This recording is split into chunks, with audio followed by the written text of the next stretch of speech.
Frank? Frank? Francis! Oh, yes, God, yes, God. You know all about gardens and nature. What in the world is going on down there in this planet? What happened to the dandelions, the violets, the milkweed, and all the stuff I started eons ago? I had a perfect no-maintenance garden plan.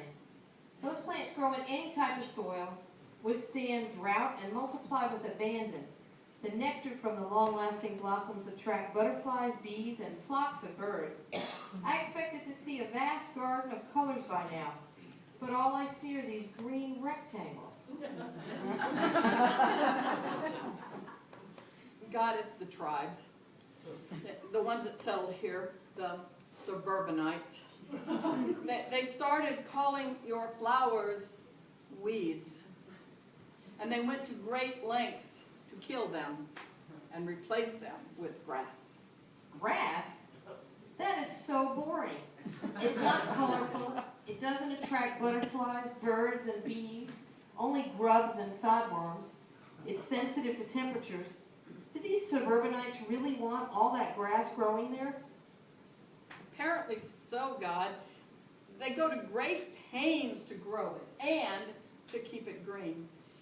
They begin each spring by fertilizing the grass and poisoning any other plant crops that grow in it. Well, the spring rains and warm weather probably make grass grow really fast. That must make the suburbanites really happy. Apparently not.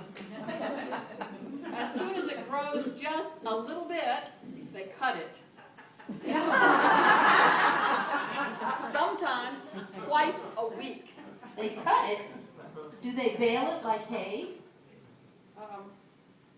No, not exactly. Soon, most of them just rake it up and they put it in bags. They bag it? Why, is it a cash crop? Do they sell it? No. Actually, it's just the opposite. They pay to throw it away. You're kidding me. Now let me get this straight. They fertilize grass so it will grow. Then when it does grow, they cut it off and pay someone to throw it away. Yes. These suburbanites must be relieved in the summer when we cut back on the rain and turn up the heat. That surely slows the growth and saves them a lot of work. You might not be believing of this, God, but when the grass stops growing, they drag out hoses and they pay money to water it so they can continue to mow it and pay to get rid of it. What nonsense! At least they kept some of the trees. That was a sheer stroke of genius, if I do say so myself. The trees grow leaves in the spring to provide beauty and shade in the summer. In the autumn, they fall to the ground and form a natural blanket to keep moisture in the soil and protect the trees and bushes. It's a natural cycle of life. You better sit down, God, because you're not going to believe this. The suburbanites have a new circle of life. As soon as the leaves fall, they rake them up into great piles and pay to have them hauled away. No. What do they do to protect the shrubs and the tree roots in the winter to keep the soil moist and loose? It gets worse. After throwing away the leaves, they go out and buy something which they call mulch. And they haul it back to their houses and they spread it around in place of the leaves.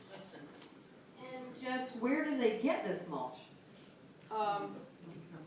They cut down trees and grind them up to make the mulch.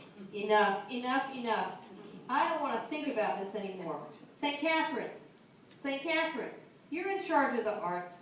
What movie have you scheduled for us tonight? It's Dumb and Dumber, God. And it's a story about... Never mind. I think I just heard the whole story from St. Francis.